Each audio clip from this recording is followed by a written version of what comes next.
This is Brevard Watch, the news experience focused exclusively on Florida's Space Coast. I'm Matt Reed. Today's program is brought to you by Community Credit Union, a strong supporter of Brevard Public Schools.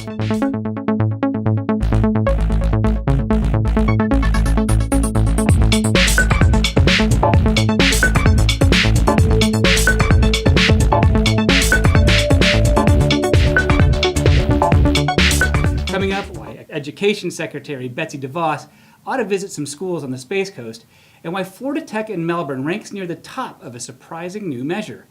Also this hour, a one-on-one interview with the Mayor of West Melbourne, Hal Rose. But first, let's meet today's guests on Brevard Watch. Tina Lange is President and Chief Strategist at Strategic Inc. Public Relations. She's done work for Space Florida and Port Canaveral. And Isadora Rangel is Public Affairs Editor and columnist at Florida Today. It's a new job for her, having previously served as a political and legislative columnist for Treasure Coast newspapers. Our guests' opinions are their own and not necessarily those of Brevard Public Schools or BPS-TV, but we are glad to have them in the studio. Thank you for joining us, Tina and Isadora. Another story that's been in the news is how Brevard Public Schools has accelerated spending on security measures at schools across the Space Coast. There was a plan over 3 or 4 years as part of the sales surtax that voters passed to improve security, but the Independent Oversight Committee and others decided that there really wasn't any way to prioritize one kid's safety over another, and the school board voted to accelerate the spending, getting all the schools done by spring break of 2018.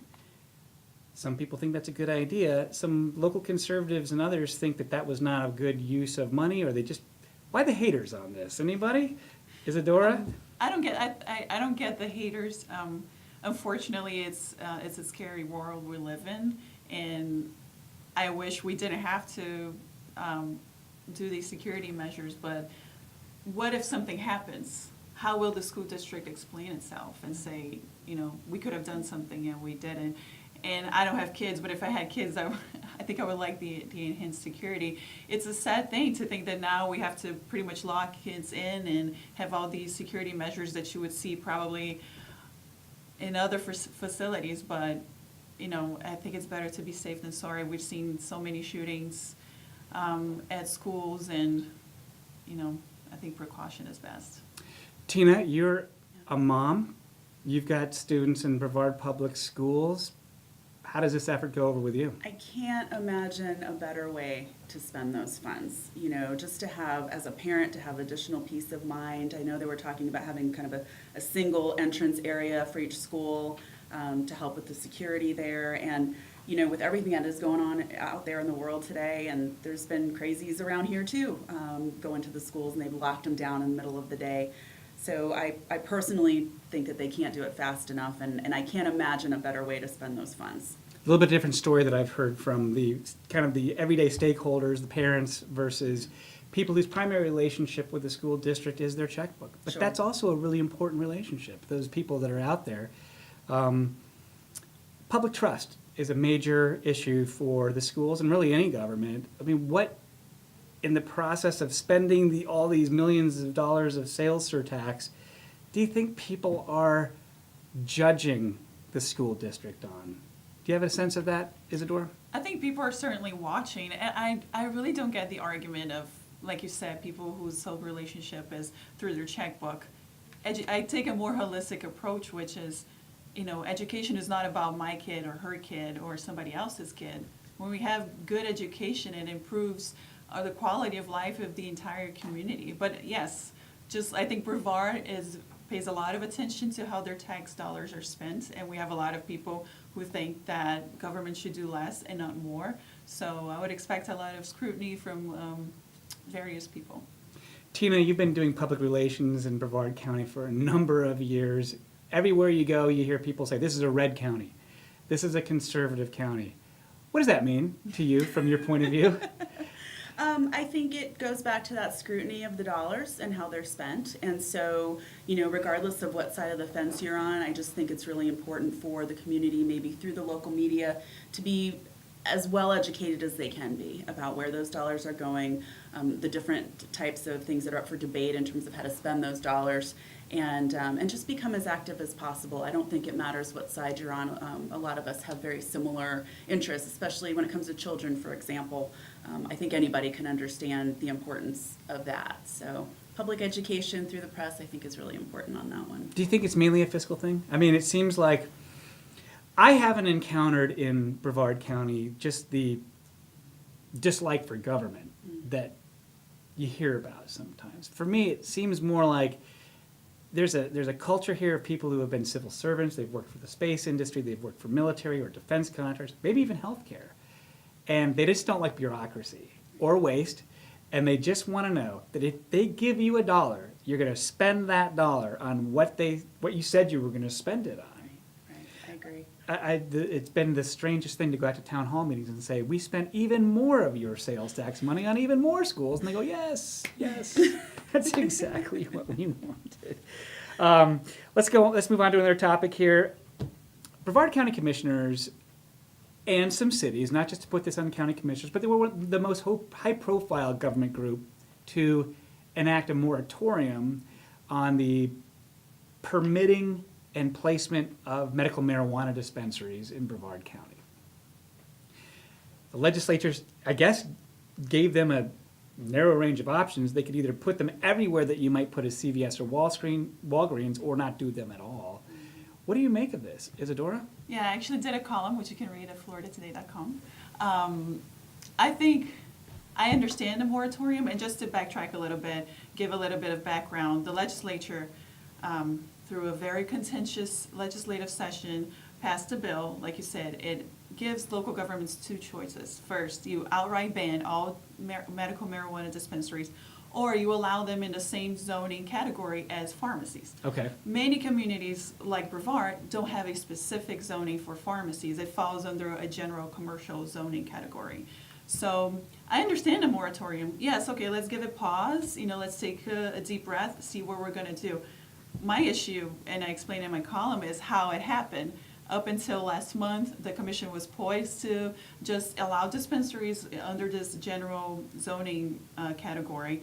And then one of the commissioners, John Tabaya, comes out with a map that shows that Commissioner Kurt Smith's house could be 122 feet from a dispensary, and Commissioner Pritchett's church could be right next door to a dispensary. Out of a sudden, it's like, oops, not in my backyard. Let's take a pause here. Let's get a moratorium. And I think it plays into a lot of the misconceptions about what these dispensaries look like. First, these are not bong shops blaring Bob Marley music. These are very clinical places that are supposed to look and feel like a doctor's office. There are very strict regulations on advertisement. So this will not be a drug-ridden place. So I think there's still a lot of fear-mongering when it comes to that. But I do understand the moratorium. Local governments should have the choice to say what kind of zoning they want. Tina, again, from a communication standpoint with the public, 70% of Floridians, including about that many Brevard County residents, voted in favor of medical marijuana. How do you square what we're seeing with the pace of government allowing these dispensaries to go in with what people seem to say they wanted? I think that people have spoken. We've got a process. There were votes. It was overwhelming.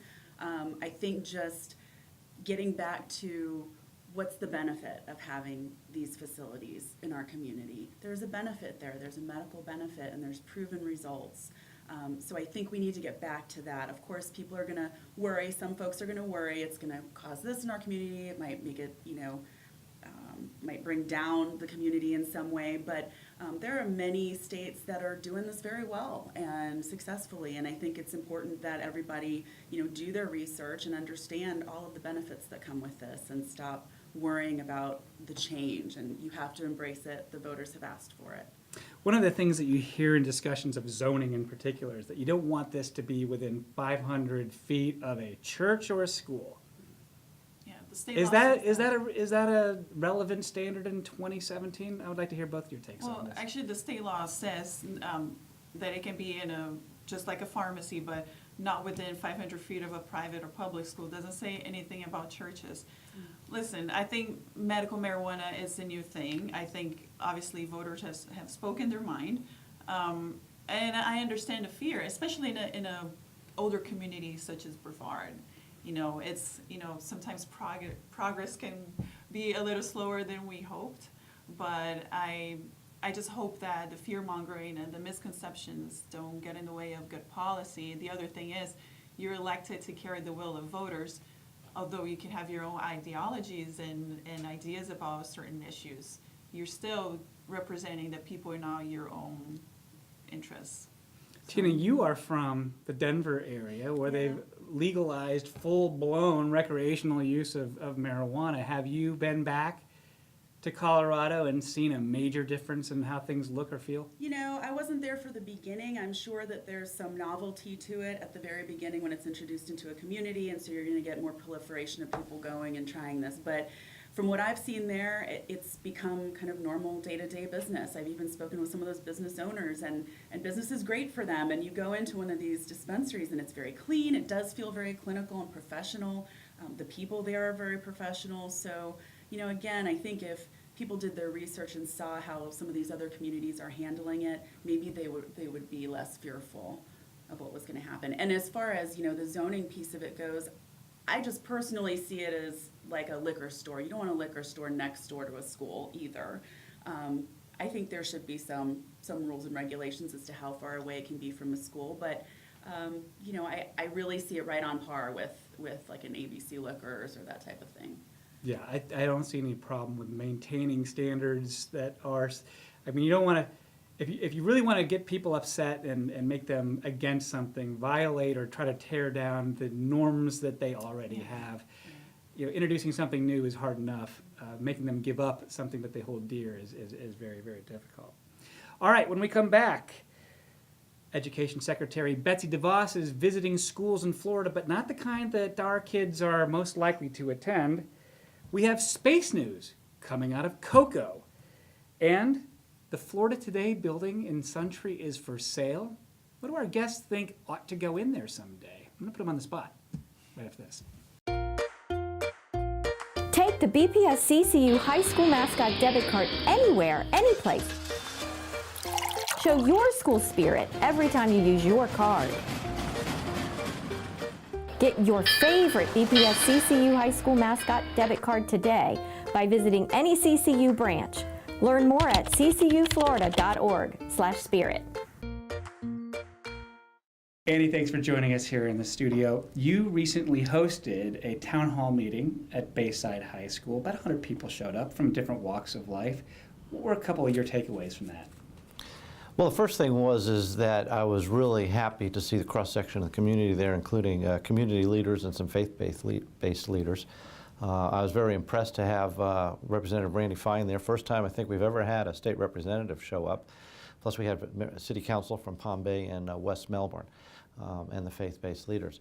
I think they were all very interested in what Dr. Blackburn had to say, and clearly they had a lot to ask.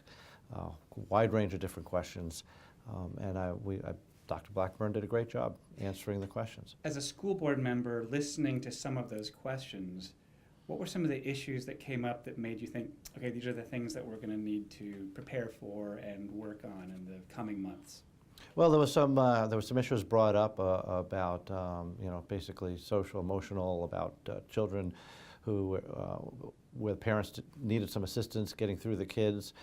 There were concerns about attendance boundaries. You know, one of our favorite topics. In for it this year. Yeah, I've done that a bunch of times. I don't enjoy that. The hard one being the hardest, biggest one sounds like is Melbourne High School, which is bursting at the seams, way over capacity. And some of the students that have been going there might be going to Heritage, Palm Bay, and correct. Shifting around down. They're going to have to shift around because it's incumbent upon us to balance out utilization at the different schools, and the school's already built. And you know, unless we're going to control where the populations move to or where builders build, which we don't do, we have to react to the communities morphing and expanding. And we have to balance that out so all kids have equal opportunity, equal access to resources, and we don't strain one school over another. And you know what? They're all great. And I tell all the parents, I said, for every parent that might not want to go to another school, I could find 5 I couldn't drag out of there. That's interesting. You know, that issue of attendance and crowded schools or not, or would you consider closing a school a few years ago, seemed to be right at the center of relationships with the cities in Brevard County. How would you characterize Brevard Public Schools' relationships today with West Melbourne, Palm Bay, I think Melbourne, and some of the other local governments in your area? Well, the district's overall relationship is a lot better because I believe that they're sensing the desire by the district as a whole to be a partner of theirs, as opposed to just asking them to do for us. Personally, I've always had a good relationship with the elected officials and community people throughout Brevard County, and we go through some of those contentious times that impact a particular community. I have conversations, I make sure I have conversations with the leaders in those communities to make sure that they have input, because honestly, they're their schools too. Those schools belong to the public, they belong to all the other elected officials in Brevard County, and they should be concerned and they should have input into what we do. The people in those neighborhoods benefit from the professionalism, the economies of scale of being Brevard Public Schools. But you were just at Roy Allen Elementary School this morning, I think you mentioned. Right. People there think about their kids go to Roy Allen. That's their community. They're not necessarily thinking about the whole 70-mile-long district. And so it is important to have those schools be centers of their communities. Absolutely, and interesting, Roy Allen's not in my district, but I try to not only nurture the relationships with all of the community leaders, but I also try to make sure that I get into as many schools as possible and nurture the relationships with those principals, because as we know from the superintendent summit we had, we made it very clear that we're here to serve those in the schools. And the only way I can really do that is if I'm connecting with them and I'm listening to them to find out what their concerns are. One of the biggest decisions the school board made recently was to accelerate school security improvements with security fencing that creates a single point of access, remote locking doors, video cameras, at least one video camera per school. This could have happened over several years under the voter-approved sales surtax. Instead, doing some accounting and accelerating that so it's all done by spring break 2018. Parents I've heard from seemed to like it, but there was some political complaining or blowback against that initially. What's going on there? How would you size that up? Well, I think I'm not sure that there was really any political blowback other than some people that weren't agreeing with the definition of the entire scope of security. So while we individually may have opinions, we're not the security experts. We have to rely on our security department, the sheriff's department, law enforcement, and experts in the field to tell us what do we need to do to keep these kids safe. Of course, the internal fencing, the single point of entry makes a lot of sense because it keeps the general community from roaming the campus without knowledge of them being around. The video camera, which you mentioned, which is I've been championing for many years, a simple, inexpensive solution. Having a camera on the people at the front desk, the guests that come in, they could see themselves on a video screen behind the camera. All of a sudden, it de-escalates emotions because they realize, hey, smile, you're on candid camera, and it keeps them in check. You know, 99% of problems will start at the front desk. So we've actually, Jupiter Elementary, who's had that up for a while, said they've had a noticeable decrease in aggression at the front counter. Beautiful. That's all we want to accomplish. We want to make it a safe environment for everybody, including our clerks and our front office staff. The perimeter fencing, where the controversy comes in, helps keep people from wandering in from other sides of the campus, but it more so keeps students safe and on the inside. It helps reduce their danger of eloping running out into the street. And we've got what we would refer to as runners. The kids that just decide, you know what, had enough, I'm out of here. A woman said that at the town hall meeting last night, said her own child was one part Harry Houdini, one part Usain Bolt. Yep, and he said, and that's what she said. And she said, you just look the other way and poof, he's gone. And while I can understand there's some differences of opinion on the importance of a perimeter fencing, I'm positive that that attitude would change immediately if a student ran off campus, ran in the street, and got hurt or worse, killed. I can't imagine anybody objecting to perimeter fencing. Another headline for the school board, and I guess Brevard Public Schools, wasn't necessarily a formal decision, but Brevard Public Schools is suing its software contractor, Harris School Solutions. Breach of contract, essentially. The school board entered into a contract, I think has all in maybe about $5.5 million thus far, for enterprise software to run things like purchasing, payroll, finance. You were on the school board when the Correct. deal was made, the only one on the school board, The still only on the one school left. board. The only one left holding the bag. and you've seen how this has progressed over the years.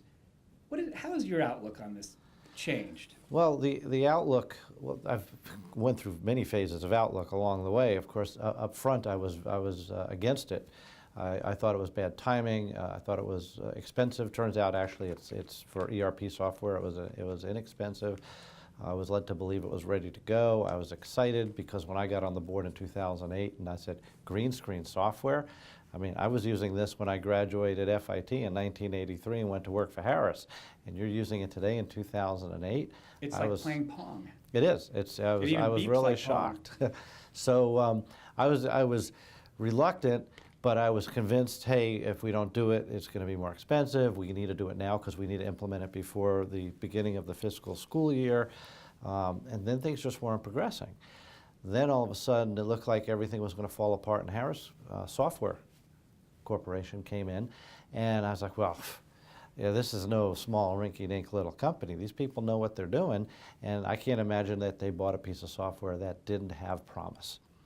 And so that renewed my faith in the decision that we made, and that we would hopefully become whole and have a functional piece of software, which was really my first interest, is because we need it. There are things that we're challenged to do, this data that we're not able to analyze because we just don't have the system in place to be able to do that. And then when that started to go south and realized it wasn't materializing, it was very depressing. Very depressing. Not that I could have changed anything necessarily at the beginning, but just because that's just not the way Brevard Public Schools operates. We're better than that. We're more thorough than that. And to let something like that happen, it's just, it's kind of a reality check in that we can always be doing a better job of analyzing the things that come before us. Now, suing them, we thought there was going to be a settlement. Things were looking up. It was leader of organization to leader of organization at one point in the discussions without the attorneys in the room, and then it fell apart. And this is how business works. You got to resolve the situation, and if you have a contract, sometimes you got to go to court to figure it out. So now our last effort, the last option to hopefully be made whole, is to recover something. And unfortunately, the only thing that's going to resonate in this situation is a lawsuit. Andy Ziegler, thank you for joining us. This is Brevard Watch. I'm Matt Reed. My guests today are Tina Lange, President and Chief Strategist of Strategic Inc., and Isadora Rangel, Public Affairs and Engagement Editor at Florida Today. We'll talk more with them about Brevard County issues in just a second, but first, let's take a look at a one-on-one interview that we just did with West Melbourne Mayor Hal Rose. What are some of the issues with Brevard Public Schools that you foresee needing to work out going forward? Yeah, I am on one of the school's Meadow Lane's SACS committee, so I do hear a lot of those things. Meadow Lane is definitely overcrowded now, and the boundaries are not just our city. A lot of them come from Palm Bay, and they need to change some of these boundaries. When they start lunches at 10:15 in the morning, that's a problem. Right. And the traffic, of course, that goes along with it when they're busing kids in. That it should be a local school for local community. So we're hoping to see some of that in the next year, change some of the boundaries and help out. And so we're working on that. But I mean, the schools, the principals are doing a fantastic job. They're A-rated schools. The School of Science, of course, speaks on its own. It used to be #1 in the state, and they got a good population and a very engaged, as Meadow Lanes do, a very engaged parent population. So that's what you need to be successful. Okay, Tina and Isadora, let's talk about some education news here. This is BPS-TV after all. Education Secretary Betsy DeVos has sort of freaked people out a little bit because she's very into school choice. She's advocating for things that people fear, like vouchers. She's been to Florida to visit schools now several times, but each time she goes, she visits a place that is a charter school or a special lab school or a private school, and not everyday public schools. What is that? What kind of signal does that send to you? Let's start with Tina. Sure. I have 2 kids in public school, and I'm very happy with it. There are some really innovative things happening in public schools right now, and I think it's important that, there gets some attention there. So for example, I know that Brevard County, Brevard Public Schools and Brevard Cultural Alliance, for example, have a partnership where they have local artists that embed themselves in the classrooms and help kids to learn the more complex science and math and technology type concepts. And, this is a fairly innovative thing to plant these artists in the schools. And I think it's important that some of that story get told. And some of these, I know my kids have been in the gifted programs over on the beach side, and there are some really incredible teachers in those programs in the public school system that are really getting these kids to reach far beyond their what they think is their potential. So I do think it's important to take a look at the public school system. That's where a majority of the kids are. Right. Isadora, what do you think? Well, Betsy DeVos was Donald Trump's, I believe, correct me if I'm wrong, the most controversial appointment. Remember, Vice President Pence had to be the tiebreaker in the vote to get her appointed, and I believe that was the first time that a vice president had to do that, to appoint someone. She's infamous for comments such as saying that historic black colleges were pioneers of school choice. That didn't sit well with a lot of people. Last time she was here, That was at, if I'm not mistaken, that was at Bethune-Cookman College in Daytona Beach, correct? yes, she was there. Many students got up and turned their backs to her and just walked out. So, needless to say, she's been quite controversial. But you see that sort of trend of school choice and at times at the expense of public schools, also in the state legislature. And you know this better than I do, that they passed a bill to give charter schools $200 million, and now they're forcing school districts to share their capital funds with charter schools. So that's a trend that's not only happening at the federal level, but also at the state level of, Republicans who believe that government should be smaller and smaller and smaller and let these enterprises take over. I think that's a great debate, and I don't have all the answers. I think if I were a parent, yes, I would like my kids to go to a charter school, but then what happens to the other kids who are left behind? So, I think the thing that stands out to me about this story is that from the perspective of an assistant superintendent in schools, and a new one at that, it has been striking to me how much desire and energy there is within the people in a school district to do that innovative teaching, to have project-based learning, to prepare better people and students for careers and technical and vocational things, to teach that STEM curriculum that people keep saying we need to teach. But if you want to stand up a lab to teach students advanced manufacturing, for example, in cocoa, you got to go get an appropriation and beg for it in Tallahassee. The money comes down with so many strings attached that it's hard to make a move. Here's Betsy DeVos advocating for these kinds of approaches to teaching, but right here in Florida, where she's coming to visit and tout those things, it's really hard to get the political support to do that. Isadora, politically, why is that? Is there a distrust in Tallahassee with the Republicans of? I think so, and just to say, Betsy DeVos, before she was appointed, she was a big philanthropist, and I believe she ran, or she was very for school choice, and she was involved in pushing for that. With Republicans, and obviously they control the state legislature, is very interesting. They're very for local control and autonomy, but a lot of times you see all these mandates, like you said, from Tallahassee, and that doesn't really make a lot of sense, And they're not all bad. They're Yeah. not all bad mandates. I mean, one of our state representatives, Coach P. Placentia from East Orange County, represents North Brevard, advocated for mandatory recess. Who can't Yeah. support that? I was surprised to know that there was no mandatory recess. It's like, kids are not robots. Right, and they're trying to scale back assessments and testing, but then, if you want to pay staff or teachers more, they'd prefer to do it with the categorical that they send to give them a bonus rather than letting your tax base grow and paying them raises. So it's kind of a control issue, it seems like. Yeah.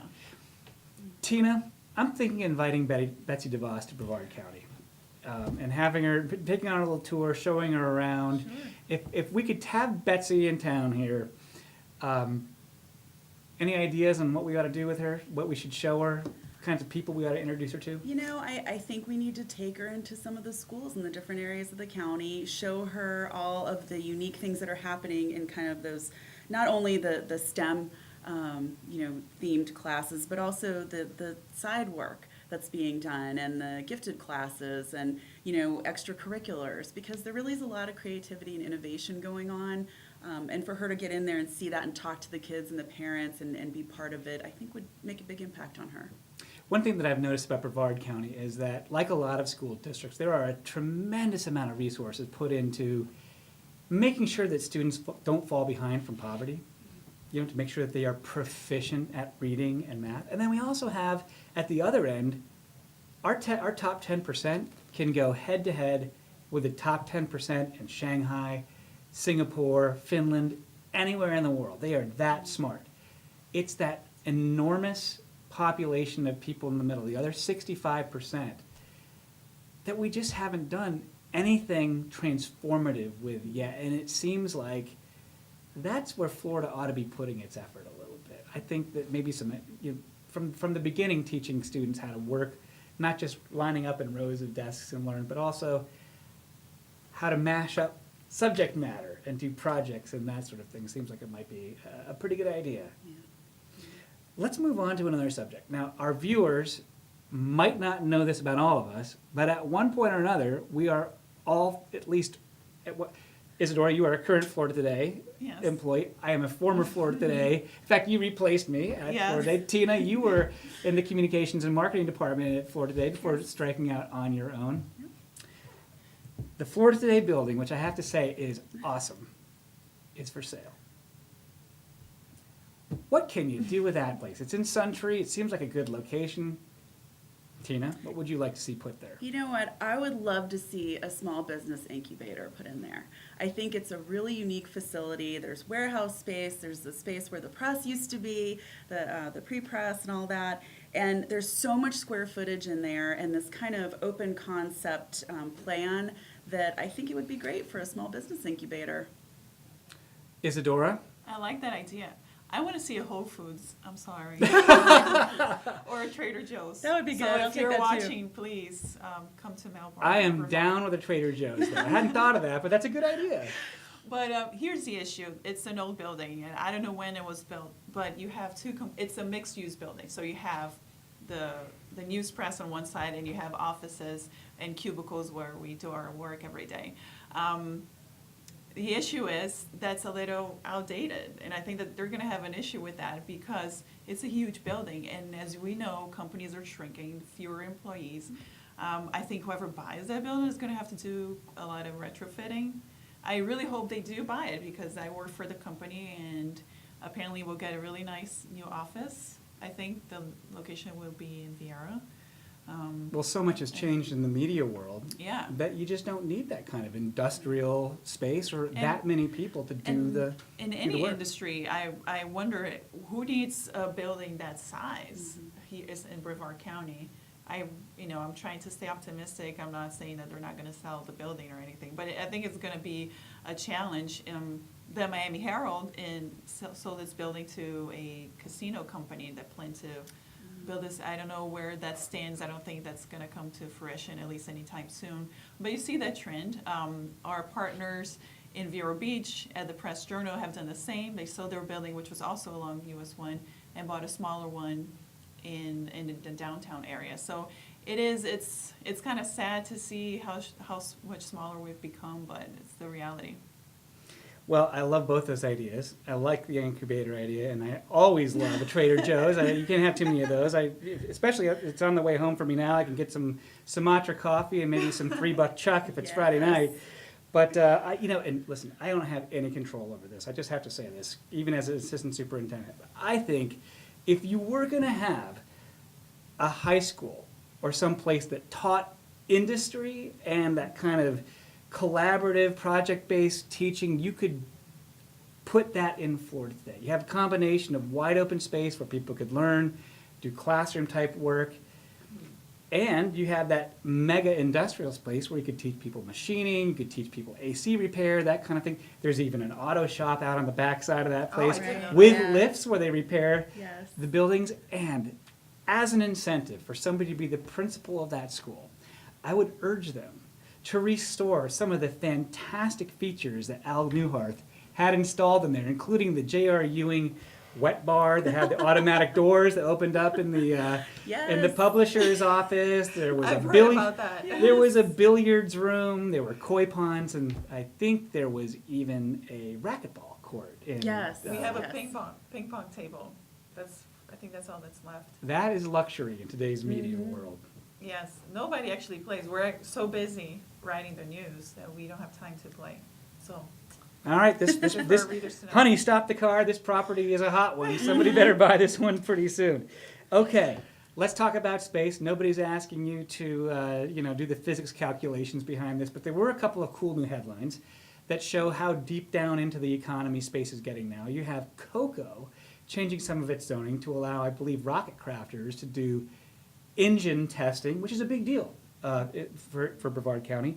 And also at SpaceX, out at Cape Canaveral Air Force Station, they're doing much the same thing, but probably on a bigger scale. Good steps for the space economy. You two have different perspectives. Tina, you've been here for quite some time. Isadora, you're new to this place. Are we back? Is the space industry back? When you came to Brevard County, Isadora, did you find the depressed place that we all felt after the space shuttle layoffs, or does it seem more vibrant? What's your take? no, well, I just moved here from Stewart, which is an hour and 15 minutes south. And, I'm not a space fanatic, so whenever I thought of space, I've thought of NASA and the shuttle program. When I got here and I heard about all these companies who are doing this amazing work, that was very refreshing. I look at space more as an economic driver, and I want more jobs, and I want more young people to move here, and more businesses to open, and restaurants, and bars, and gyms. So I think it benefits everyone to have, especially the type of skilled workforce that these companies attract. I think it's good for the region and increases our income levels. So I'm excited, and more young people. Tina, your take? Yeah, I think there's some really positive trend going on with these companies building facilities up at the Space Center. And I think the important thing is that we have diversification in our economy. So, for us to focus solely on aerospace, I think would be short-sighted, that we need to have a plethora of diversity going on and different sizes of companies, different types of industries. So while certainly space and aerospace is a huge economic driver for this county, I still would like to see, in order for us to get back to where we were and even better than that, to see some of these small and mid-sized businesses grow as well. You were here during an era when the space program was the space shuttle program. There was a standing army of people out at Kennedy Space Center. There was triple redundancy. Right. You had somebody who would watch the wrench turner turn the bolt and put a stamp to make sure that they did that. And then you had another person that came around with a stamp to For that stamp that guy. they saw that guy watch the person turn the wrench. And it was inevitable that things were going to change in the space economy. Now, you also did public relations work off and on for Space Florida, for SpaceX. How is the space economy here different today than it was in, say, 2003? Oh my gosh, so different. So you're right. At NASA in particular, there was a lot of redundancy in positions, and so that was a lot of employment. But you've got companies like SpaceX, for example, that have a very lean model. And so I think that's where we're headed. You don't have all that redundancy. The wages are good. The skills are high, but it's less jobs. So ultimately, you've got to find other places to put some of those jobs too. Isadora, you talked about having the diversity of services and younger workers and others that come along with having a pretty vibrant economy. I think everybody's happy with that concept and having it. Did you notice a real difference between the people here versus, say, on the Treasure Oh, Coast or elsewhere? Absolutely. Well, I think the main difference here is the types of industries you have here, and you have more industries. The Treasure Coast is known mostly as being a retirement community. Aside from the healthcare field and just law offices and smaller businesses, there are not a lot of jobs. You either drive to Palm Beach or you work in retail or the service industry in the area. Here you see the type of high-skilled jobs that attract, more educated, more affluent, and people with a lot more disposable income to spend, and that's really important. Yes, and I do see the difference just walking into a grocery store or a restaurant. You don't see as many early bird specials. As a church. You don't. That's true. You don't. It's funny. My family would ask, "Well, what's it like there?" Because they're all from the West Coast. They don't get out here very often. I'd say, "Well, for Florida, it's very low key. I mean, you don't see the luxurious landscaping along the streets that you do other places. There isn't the Vegas type environment that you see around Daytona Beach or even around parts of Orlando, but the company can be good. That person in flip-flops next to you in line at Publix just might actually be a rocket scientist, and if you get to talking to them, you can learn some pretty interesting stuff. So let's hope that we have more people like that and some more characters too, like some of the entrepreneurs that are pushing the blue origins and the Space Force, and more gyms, and more educating, more cool education and that sort of thing too. All right, when we come back, Florida Tech is growing fast and ranks up there with some other interesting schools. Cocoa Beach is experimenting, or not Cocoa Beach, but we're getting some perhaps paid parking in Cocoa Beach at parks. We'll see whether that's a good thing or a bad thing. And what do our guests think should happen next? We're going to talk to them about that. Take the BPS-CCU high school mascot debit card anywhere, anyplace. Show your school spirit every time you use your card. Get your favorite BPS-CCU high school mascot debit card today by visiting any CCU branch. Learn more at ccuflorida.org/spirit. This is Brevard Watch. I'm Matt Reed. Our guests today are Isadora Rangel from Florida Today and Tina Lange, President and Chief Strategist at Strategic Inc. here in Brevard County. Let's talk about Florida Tech in Melbourne. This is the school that families don't always think of when they're applying to colleges, but they sure like to be that place, and it's grown a lot. It just made a list of among America's fastest growing universities, up there with some better known names like Carnegie Mellon University. Just off the tops of your head, what do you make of this place? Have you had a chance to go explore or have some experiences there? Tina, let's start with you. Yeah, I've had a fair amount of involvement with the Women's Business Center at Florida Tech, and that's the primary way that I know of the university, but it's that center is funded in part by the SBA, and they've gotten a number of accolades just federally for their innovative programs and helping small and mid-sized business. So, when you've got a local university that's also taking those extra steps to help the economy and local businesses, I have to applaud them for that. Isadora, again, you haven't been here for a long time, but does the place have a reputation or seem to fit in a way that you haven't seen elsewhere? Yeah, I have a soft spot for the schools that are not UF or FSU. I went to Florida International in Miami, which has the highest percentage of Hispanic enrollment in the country. So I think these schools that are up and coming sometimes can be a great fit. I think there's huge hype around schools like UF and FSU when you're trying to get your kids in it. A lot of times it's what you make of it, and having a local school like that that's growing, I think that's really cool. And I've seen a lot of their international students out and about, and I think that's also, it brings a lot of diversity to the community. I want to get both of your takes on something that has been a little bit of a change of direction at the university.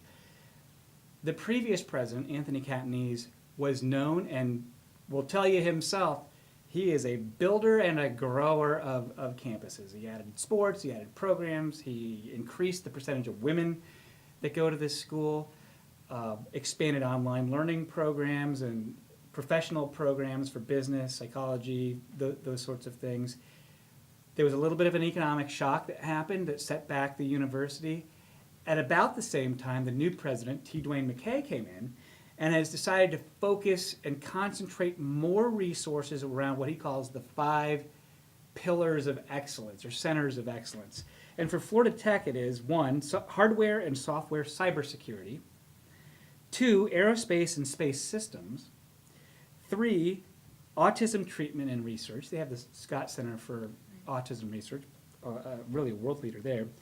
Human-centered design and manufacturing, and then also, number 5, ocean, lagoon, climate science, and engineering. What do you make of that? Tina? I think it's awesome because you can see that those industries all reflect our community here. So the school is, doing its part to help the community as well as provide good, solid education. When they hire someone new on, it's going to be somebody that has different ideas, might come in with a different perspective. But these people are good at what they do for a reason. So I definitely would trust his take on that, and I think it's only going to help our community. What do you think of that, Isadora? I agree with everything she said, and the 5th pillar being the lagoon, I think it's a great opportunity, and it's being done at FAU at Harbor Branch. You have one of the most diverse estuaries in the world, so it makes sense to capitalize on that. There's a lot of uniqueness in the lagoon, so it makes sense to explore that and feed it into the local economy. Maybe FIT will not be UF or FSU in the next 10 years, but if you find a niche, a market, I guess, for the lack of a better word, I think it's very clever for them to be doing that.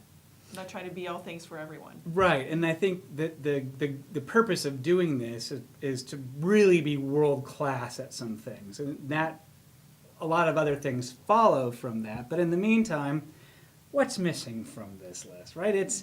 They have a great business school. A lot of people participate in that. I'm a member and advisor of the Centers for Ethical Leadership there, the Nathan Bisk. No journalism, sadly, although it's not going away anytime soon. But you mentioned the We Venture. Any signs that that's flagging in any way? It's doing really well. I mean, they are growing businesses by the dozens every year, helping them to get started, giving them resources. As an entrepreneur myself, it can be difficult when you're working in a silo, so to have a trusted local university helping with that is really wonderful, and it's brought together this network of business people that I don't think we would, as business owners, have access to otherwise. So I really think it's been a blessing. Isadora, have you been any place in the United States, Florida, or around where you have really seen a success or a successful local economy that commercialized their discoveries from the university? Oh. Like Stanford, for example, is sort of the world famous, or Harvard is a little bit at that. I'm thinking about We Venture, for example, and I mean, the dream would be that you have women who come out of their engineering programs and you stand them up with an invention or something that they have patented. Mm-hmm. Have you seen, I don't know, in Florida maybe not so much Probably yet? not in Florida. Ooh, that's a tough one. I'm sure there have been. Maybe the Ivy League schools do a better job at it, but I don't think any Florida schools are really specialized in one thing. Right. You have UF and FSU and all the other schools that offer many different degrees. That's Although- telling though, because sometimes in journalism, it's what isn't there that is as much the story as what is. Yeah, I think the challenge for most universities is we have an ever-changing jobs market. We have careers that are going to be hot in 10 years that today don't even exist. How do you keep up with that in terms of providing degrees and masters for people to get prepared for that? The traditional degrees probably are not going to cut 10, 15 years from now. At times I wonder, I should go back to school, but for what? What's going to be the career of the future? And I think universities and state colleges got to stay ahead of the game and always looking at what's going on in different industries. Let me ask you this question.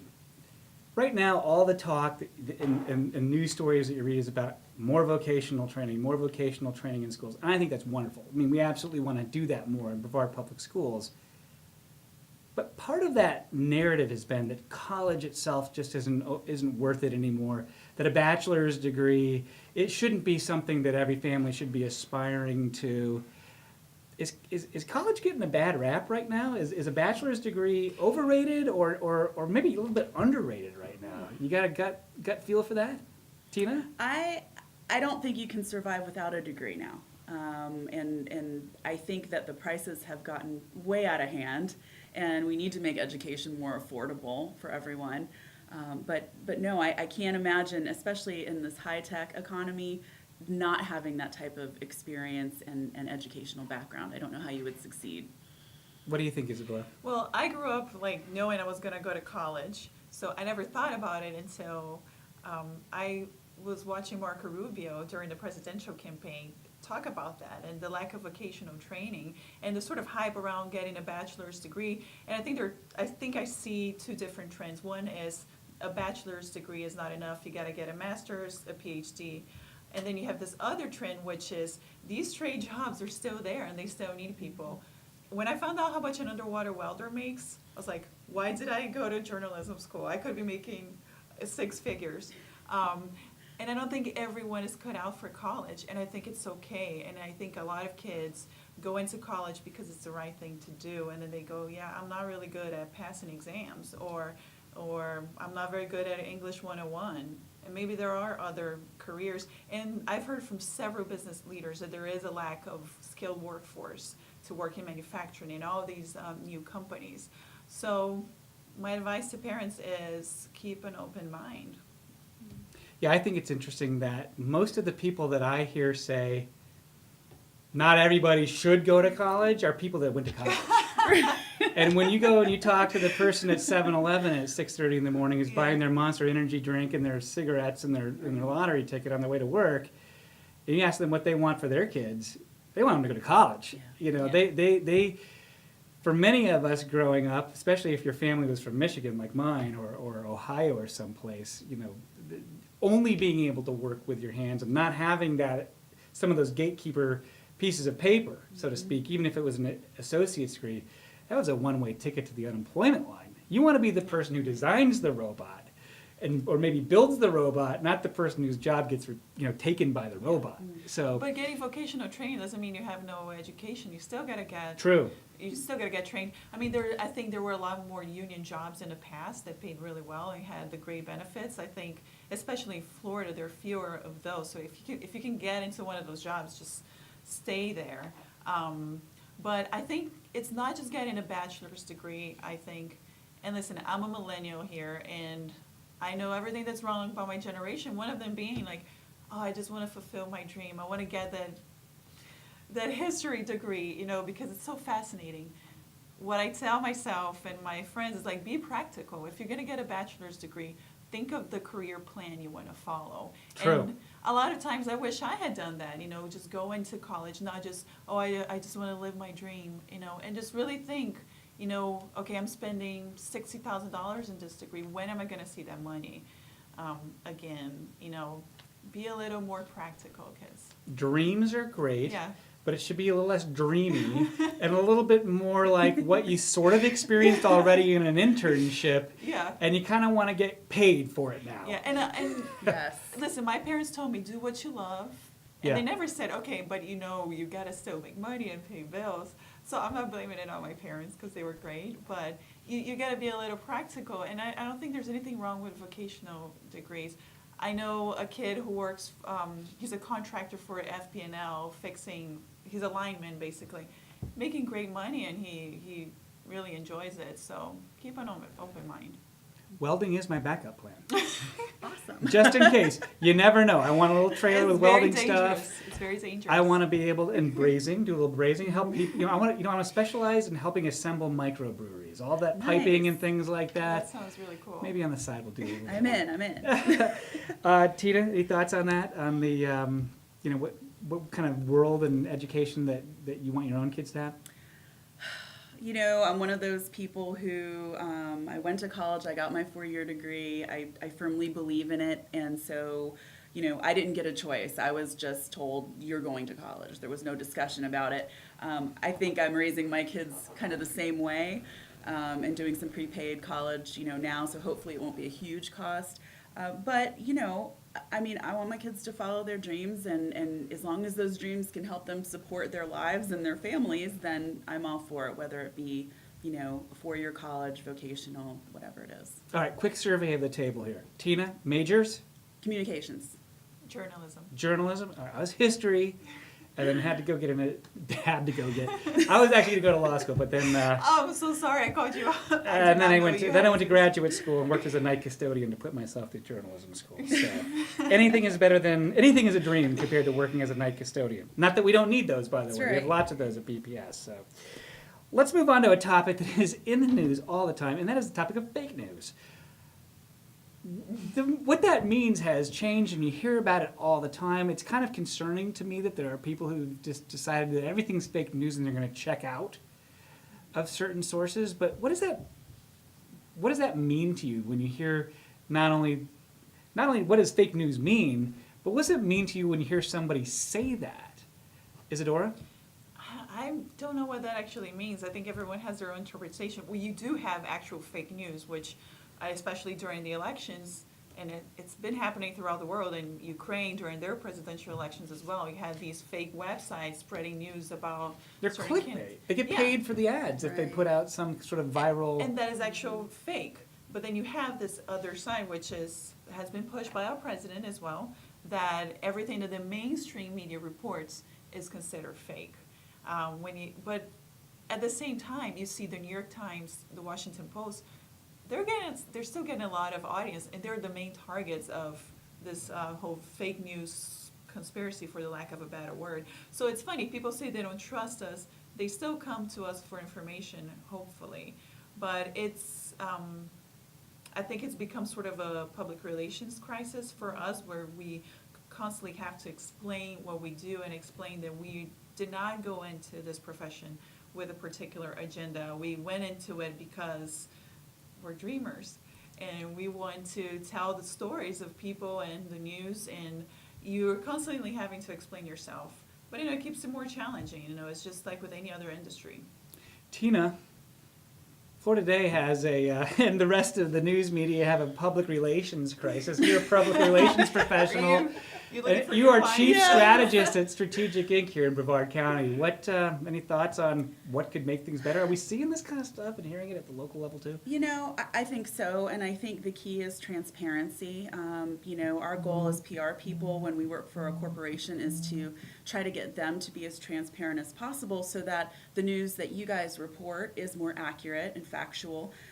What I recall from being in the corporate world is there was a lot of pushing down of that ideology, and to say, we don't feel safe talking about that. So, the lawyers internally might say, just say no comment, don't respond, don't give the media the information that they need because we might look bad. Right. Well, that really does damage to everyone, because then you've got this fake news proliferation. You've got to report on something. And if we're not doing our job and letting you have that information, the factual information, something's going out there, whether it came from us or not. Yeah. So I just think it's really important and incumbent upon the companies themselves to work with the news media openly and be as transparent as possible, and that's going to result in more accurate reporting. Yeah, and a couple of side notes. Right after the presidential election, the Washington Post, which is constantly under target by the Trump administration, actually hired 50 reporters, I think. So is it affecting our revenue? I think we have bigger issues than fake news that are affecting our industry, and that's just something, unfortunately, no PR campaign is going to fix, which is the rise of the internet, and our revenues are decreasing in print, and that has nothing to do with fake news. I'll point out that from my perspective, having been in media management in the Gannett Company and other companies, including the New York Times Company and Cox for many years, people aren't quitting their local media. They're just going to 10 other places at the same time, and it's that fracturing of the media that makes each one of them a little bit less profitable. Do you think that the biggest risk is not necessarily the fake news, but just the absence of some coverage of things that are really, really important to us? Yeah, I think as media companies continue to shrink, and that's a national trend, yeah, you're going to have less coverage. And the fracturing issue is, I think, from a revenue point of view, is also a big one. Like, if you don't like what Florida Today has to say, maybe you go to Brevard News or another news outlet. So, but I think that's an inevitable trend that we're constantly going to have to fight. But I'm an optimist. I think since last year's election, I think many media companies have become very laser focused on watchdog journalism, and I think that's great. But yeah, those financial pressures will be there. It's a much more competitive market. Tina, we've got 30 seconds left. What do you tell your youngsters about how to judge the real from the fake? I think that we all have attention deficit disorder now because there's so much technology coming at us, and that's why, where we get our news is fractured. So I think it's important for them to do their due diligence on whatever the topic happens to be, do some reading, imagine that, and just become educated before they make decisions. I think that's really important. Tina Lange, Isadora Rangel, thank you so much for Thank joining you. us here today. Well, that's our program. Special thanks to our producer, editor, and drone pilot, Mike Francisco of BPS-TV. Our digital and social media specialist is Rachel Horst. Brevard Watch is a project of the Department of Government and Community Relations at Brevard Public Schools, made possible by the generous support of Community Credit Union. I'm Matt Reed. We'll see you next time on Spectrum Channel 496 on YouTube or in your news feed on Facebook and Twitter.